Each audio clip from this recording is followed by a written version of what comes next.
This is World Chase Tag.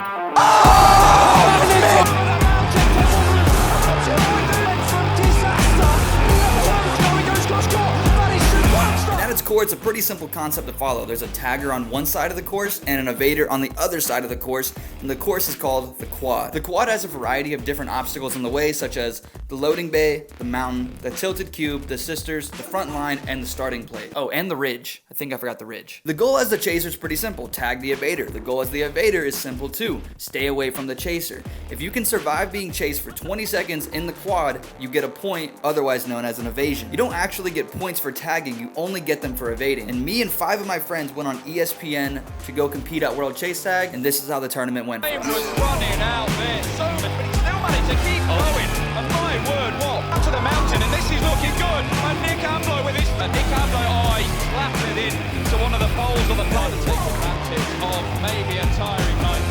Before getting into the tournament, I think it's important that you should meet my teammates, Joey, Caden, Nige, DJ, and AJ. All of these guys have 10 plus years of parkour and freerunning experience, so when it comes to getting away quickly, endurance, speed, efficiency, you know, like, these are my guys. Now, everything I'm saying sounds great. We're 6 dudes with 60 plus years of parkour experience. Like, what could go wrong going into this tournament? Well, injuries. Injuries can go very wrong. 3 out of the 6 guys on the team were already facing injuries, myself being included. I was dealing with a nasty ankle injury that I had maybe 8 months prior that still wasn't fully healed. Same with my teammate Caden, who got injured maybe a month before me at this pretty close to the same time. And then finally, our team captain Joey, who is without a doubt the best person on the team and with the most experience, fractured his foot like a week before the event. But that doesn't fly with the group, especially when the event is in our hometown of Arlington, Texas. So being that we had home field advantage, in a sense, we can't let people just come in here and compete without us even trying. So despite 3 out of the 6 of us being injured, we all signed up for the event and went to go compete. So for day 1, our focus was pretty simple. We wanted to come up with strategies that carried the least amount of impact for our bodies and were able to, you know, keep us going throughout the whole tournament, because you go through several different matches. So after getting some good practice in, it was time for day 1, and our first competitor we were going against was the California team Hopsco. And things kind of got off to a rocky start. We sent off Nige, who is without a doubt our fastest guy on the team, but unfortunately, if you're not using correct strategy, you can get caught trailing when you're chasing your opponent. So that's what happened to Nige, and we ended up giving up an evasion, starting off our first chase of the tournament, trailing by 1 point. However, I was able to bounce back and get a spike tag, only to be tagged just as fast as I got my tag, sending me straight back to the bench. With us trailing by 1 point, we ended up using a secret weapon that we didn't even know we had. My teammate DJ, who has never gotten an evasion before, Oh, lovely. He's got Superman out of the mountain and fallen. popped off. He went out while we were trailing 1 point and proceeded to tag the guy, and not only tag him, but scored 2 evasions for us, putting us up by 1 point, making all of us lose our minds. Seriously, DJ, that was crazy. You're a real one for that. And seeing DJ get the back-to-back evasion completely switched the momentum for us, completely in our favor. We went out with complete confidence and were able to shut down the California team Hopsco, leaving with a victory of 2-1, giving us our first win of the tournament going into our second match. And this is where things are gonna get a lot harder. We knew game 2 was just gonna get more intense, because the more chases every team does, the more comfortable they get to the quad. So for chase 2, we're going against the Atlanta Chase Tag team, Atlanta PK, where we are going out as evaders first, and I'm the first one to step out on the quad. There was a few moments where it came down to just inches of me getting tagged, but fortunately I was able to come out with the evasion, putting us 1 point ahead for the first chase of the match. Unfortunately, Atlanta responded with a big old you to my evasion, and shortly after ended up tying the match, putting it 1-1, and at this point, we were pretty confident this is what we expected, a complete dogfight till the end for who was going to win. And pretty soon after they got that point, they followed it up with another, and we found ourselves in the same spot as the last match, trailing by 1 point, just thinking that this could be it and we're knocked out. It wasn't until our team captain Joey, who, may I mind you, has a fractured foot that we did not even plan on using, wanted to come in so he could try to level the game for us. Skilled as a parkour athlete and putting that to good use. He always looks in control. So he goes out, shuts down the tag, gets it super clean, and then follows it up by getting an evasion, which everybody went ballistic when that happened, because we had that life again to have a tied match. And the fact that Joey went out there with a fractured foot and wasn't supposed to be competing, that just got everybody fired up to give it their all for the rest of this match to make sure that he didn't do that for nothing. Now, this is where I wish I could say we clutched up, won the match, and it was over. It didn't quite happen like that. We ended up using every single chase, all 16 of them, and went into sudden death. The way sudden death works is each team will send out one tagger and one evader. Whoever can last the longest as an evader moves on to the next round. I went out as a tagger, going to chase their best evasion athlete on Atlanta's team, Sukon. Our first sudden death chase off of this year's USA Championship, and Sukon sets off, and Michael Franco's got it! It is a spike!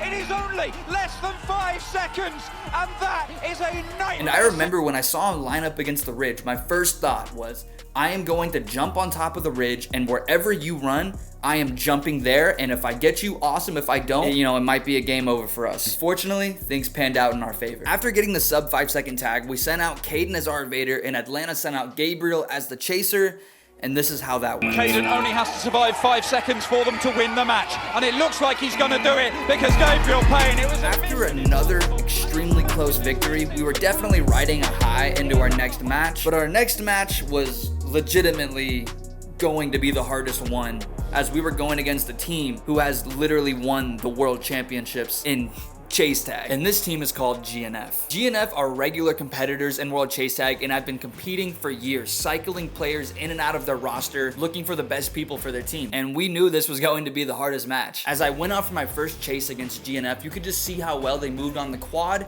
and while I narrowly let them get away, maybe I got them. We continued the chase and I was able to lock it down, but that kind of set the tone for how tough these guys were going to be to beat. And for the first 5 matches, it was kind of just a tie. Like, nobody could get any points on anybody, and we were locking each other down, which gave us at least a little bit of confidence that we could hang with them. Unfortunately, we started another uphill battle, giving up an evasion, putting us 1 point behind GNF at the 6th chase. And as the match went on, we were fighting as hard as we could. We were trying to do everything we can, and some of the evasions literally went up to like the 18, 19 second mark. We just, couldn't seal the deal, unfortunately. We were kind of hoping for like a momentum shift like we had in the previous matches. It just unfortunately never showed up for us. We carried on, and we got to around the final 4 chases or so where GNF solidified one more evasion, giving them the win, beating us 2-0. Now, this obviously sucked. It's not fun to lose, and this also knocked us out of the quarterfinals, which means we had to go through the playoffs if we wanted to win this tournament, giving us one more match to do,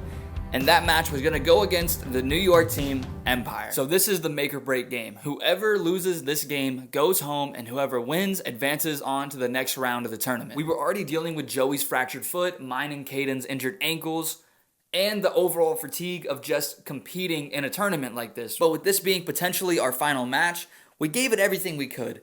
And for the first 3 chases, we kept things completely tied at 0-0. And unfortunately, the first point of the tournament did not swing our way, and Empire ended up leading 1-0. But just as fast as they got that point, our man Naiji went out there, got his own evasion, and tied the game up 1-1. With this being a solid chance to win this game and continue the tournament, I went out and got a huge snipe tag, keeping me full of energy to try and get an evasion. And as I went out, I was feeling pretty confident, but unfortunately, I got hit with one of the slimiest dives I've ever seen. It was a full commit dive. And after I got tagged, I went back to the guys, and I remember thinking, we're fine. It's 1 versus 1. We still have like half the match left, or a little under half. Like, we're good.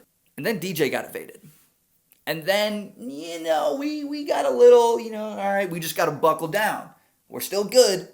We got this. And then Caden got evaded.